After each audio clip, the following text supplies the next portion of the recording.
আসসালামু আলাইকুম। এখন শুনবেন সংবাদ শিরোনাম। ফেব্রুয়ারি নির্বাচন হবে জনগণের ক্ষমতার প্রতি সরকারের অঙ্গীকারের প্রাতিষ্ঠানিক রূপ। ওয়ার্ল্ড ফুড ফোরামে প্রধান উপদেষ্টা। ক্ষুধা ব্যর্থ অর্থনৈতিক ব্যবস্থার ফল। ইসিকে পিআর ও নভেম্বরে গণভোটের প্রস্তাব জামায়াতের। পিআরের ভবিষ্যৎ সংসদকে দিতে বললেন ফখরুল। উচ্চকক্ষে থাকবে সব সম্প্রদায়ের প্রতিনিধি। সেনানিবাসের একটি ভবনকে সাব জেল ঘোষণা। হেফাজতে থাকাদের গ্রেপ্তার দেখালে নিতে হবে ট্রাইব্যুনালে, জানালেন চিফ প্রসিকিউটর। চাকসুতে শেষ দিনে বিরামহীন প্রচারে প্রার্থীরা। ব্যতিক্রমী প্রচারে রাকসু নির্বাচনের পরিবেশে ভিন্ন মাত্রা। 4 দফা দাবিতে এমপিওভুক্ত শিক্ষকদের কর্মবিরতি। অনেক জায়গায় বন্ধ ছিল পাঠদান, দাবি আদায়ে অনড় শিক্ষকরা। ঐতিহাসিক মুহূর্তের সাক্ষী মধ্যপ্রাচ্য। হামাস ইসরায়েল বন্দি বিনিময় শুরু। মুক্তি পাবে প্রায় 2000 ফিলিস্তিনি। আসসালামু আলাইকুম। এতক্ষণ দেখছিলেন সংবাদ শিরোনাম, এখন দেখবেন বিস্তারিত। ফেব্রুয়ারির জাতীয় নির্বাচন হবে ন্যায় ও জনগণের ক্ষমতার প্রতি অন্তর্বর্তী সরকারের অঙ্গীকারের প্রাতিষ্ঠানিক রূপ। বিশ্ব খাদ্য ফোরামের উদ্বোধনী অনুষ্ঠানে এমনটাই জানিয়েছেন প্রধান উপদেষ্টা ডক্টর ইউনূস। বলেছেন, ক্ষুধা কোনো স্বল্পতার ফল নয়, এটি বর্তমান অর্থনৈতিক ব্যবস্থার ফল, একটি নৈতিক ব্যর্থতা। বক্তব্যে তরুণ, নারী ও কৃষিভিত্তিক উদ্যোক্তাদের জন্য সামাজিক ব্যবসা তহবিল গড়ে তোলার আহ্বান জানান প্রধান উপদেষ্টা। বিশ্ব খাদ্য ফোরাম 2025-এর প্ল্যাটফর্মের উদ্বোধনী অনুষ্ঠানে বক্তব্য রাখেন অন্তর্বর্তী সরকার প্রধান ডক্টর মোহাম্মদ ইউনূস।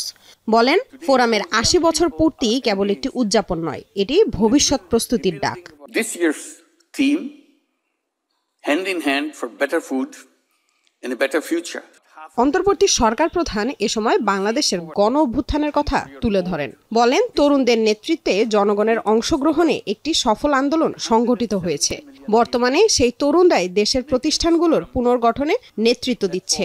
আগামী ফেব্রুয়ারিতে জাতীয় নির্বাচন আয়োজনের কথাও পুনর্ব্যক্ত করেন doctor Yunus. In coming February, we'll hold our national election, and with it, we institutionalize our commitment to justice and people's power. ক্ষুধা কোনো স্বল্পতার ফল নয়, এটি মানুষের তৈরি অর্থনৈতিক ব্যবস্থা ও নৈতিক ব্যর্থতার ফল বলেও মন্তব্য করেন professor Yunus. In 2024, 673 million people went hungry. Yet we produce more than enough food. This is not a failure of production. It's a failure of the economic system. It's a moral failure.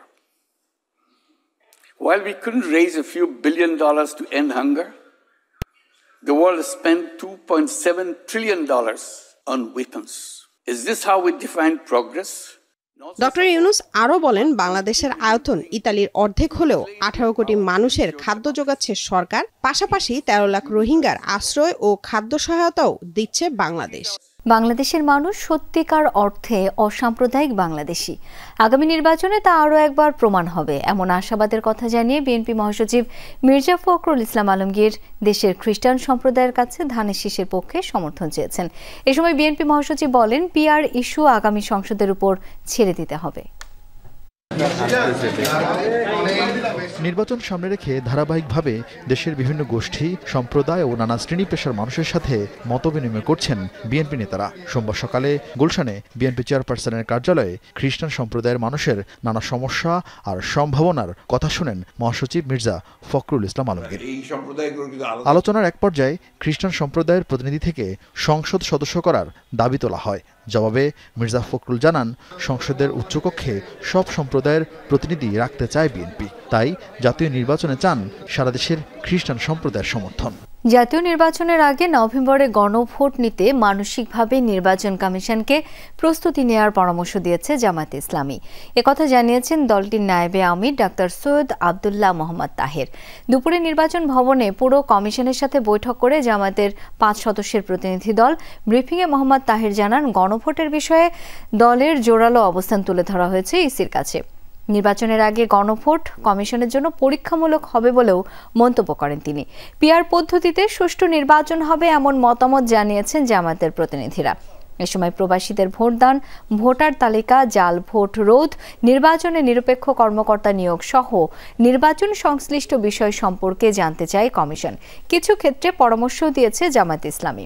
নির্বাচনের আগে গণভোট না দিলে দলের অবস্থান কি হবে সেই প্রশ্নের স্পষ্ট জবাব দলটির নায়েবে আমিরের। একসাথে হওয়ার ব্যাপারে কোনো দলের মত আছে, আমরা বলেছি না, এটা আলাদা হইতে হবে, কারণ দুইটা বিষয়। একটা হচ্ছে আমাদের কতগুলো রিফর্মস আছে, এটা ইলেকশন যখন হোক, ইলেকশন যেভাবে হোক, তার বাইরে এটা জাতির জন্য একটা স্থায়ী একটা রিফর্মসের বিষয়। এক্ষেত্রে যে প্রস্তুতি দরকার, আমরা রিকোয়েস্ট করেছি যদি ন্যাশনালি সিদ্ধান্তটি হয় যেটা আলাদাভাবে হবে, যেটা আমরা চাচ্ছি নভেম্বরে, বাংলাদেশ জামাত ইসলামী সহ আমরা অনেকগুলো দল চাচ্ছি। সেনাবাহিনীর হেফাজতে থাকা সেনা সদস্যদের গ্রেপ্তার দেখানো হলে গ্রেপ্তারের 24 ঘন্টার মধ্যে তাদের আদালতে হাজির করতে হবে। ঢাকা সেনানিবাসে MEH ভবনকে সাবজেল ঘোষণার বিষয়ে কথা বলেন চিফ প্রসিকিউটর। এদিন আন্তর্জাতিক অপরাধ ট্রাইব্যুনালে শেখ হাসিনার মামলার যুক্তিতর্কে গাজীপুরের কোনাবাড়িতে পুলিশের গুলিতে শিক্ষার্থী হৃদয়কে হত্যার ভিডিও প্রদর্শন করা হয়।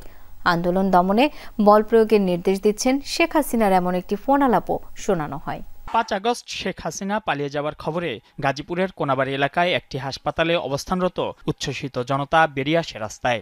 মানুষের মধ্যে ভিডিওতে দেখা যায় কিছুক্ষণ পরই কোনাবাড়ি থানা পুলিশ গুলি ছুটতে থাকে। ছত্রভঙ্গ হয়ে পড়ে আন্দোলনকারীরা। কয়েক মিনিটের মধ্যেই নিরস্ত্র শিক্ষার্থী হৃদয়কে ঘিরে ধরে কয়েকজন পুলিশ। এক পর্যায়ে পিঠে শটগান ঠেকিয়ে গুলি করে তাকে। শেখ হাসিনা সহ 3 জনের বিরুদ্ধে মানবতা বিরোধী অপরাধ মামলার যুক্তিতর্কে এই ভিডিওটি দেখায় প্রসিকিউশন। চিফ প্রসিকিউটর জানান, গুলি চালানো পুলিশ কনস্টেবল আকরামকে গ্রেপ্তার করা হয়েছে। আদালতে স্বীকারোক্তিমূলক জবানবন্দিতে হত্যার কথা স্বীকার করে লাশ কড্ডা নদীতে ফেলে দেওয়ার কথাও জানিয়েছে সে। এই মৃতদেহ তারা একটা গাড়িতে করে তুলে কড্ডা নদীতে ব্রিজ থেকে ফেলে দেয়, সে পর্যন্ত স্বীকারোক্তি আছে। তার মৃতদেহ উদ্ধারের জন্য আমরা ডুবুরি নামিয়েছিলাম, কিন্তু যেহেতু 1 বছর পরে ওইখানে প্রবল স্রোত আছে নদীতে, কোনো কিছু পাওয়া যায়নি। চাকসু নির্বাচনে প্রচারণার শেষ দিনে সরগরম চট্টগ্রাম বিশ্ববিদ্যালয় ক্যাম্পাস। দিনভর ব্যাপক গণসংযোগ করেন প্রার্থীরা।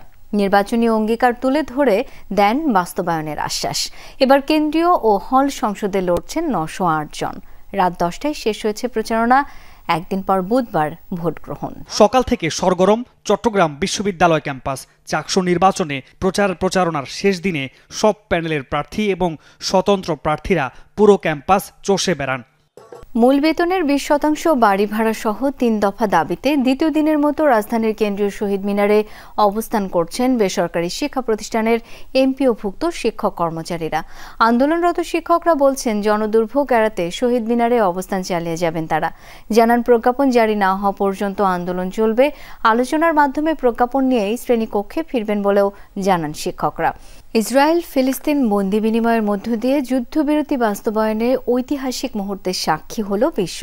সোমবার 20 জিম্মিকে মুক্তি দেয় হামাস। শুরু হয়েছে ইসরায়েলের হাতে বন্দি ফিলিস্তিনিদের মুক্তির প্রক্রিয়াও। এরই মধ্যে মুক্তি পেয়েছেন 250 ফিলিস্তিনি। এদিকে ইসরায়েলের পার্লামেন্টে দেয়া ভাষণে এই ঘটনাকে মধ্যপ্রাচ্যের জন্য নতুন ঐতিহাসিক ভোর আখ্যা দিয়েছেন মার্কিন প্রেসিডেন্ট ডোনাল্ড ট্রাম্প। এই উল্লাস বেঁচে ফেরার আনন্দের, এই উচ্ছ্বাস নিজের ভূমিতে ফিরে আসার।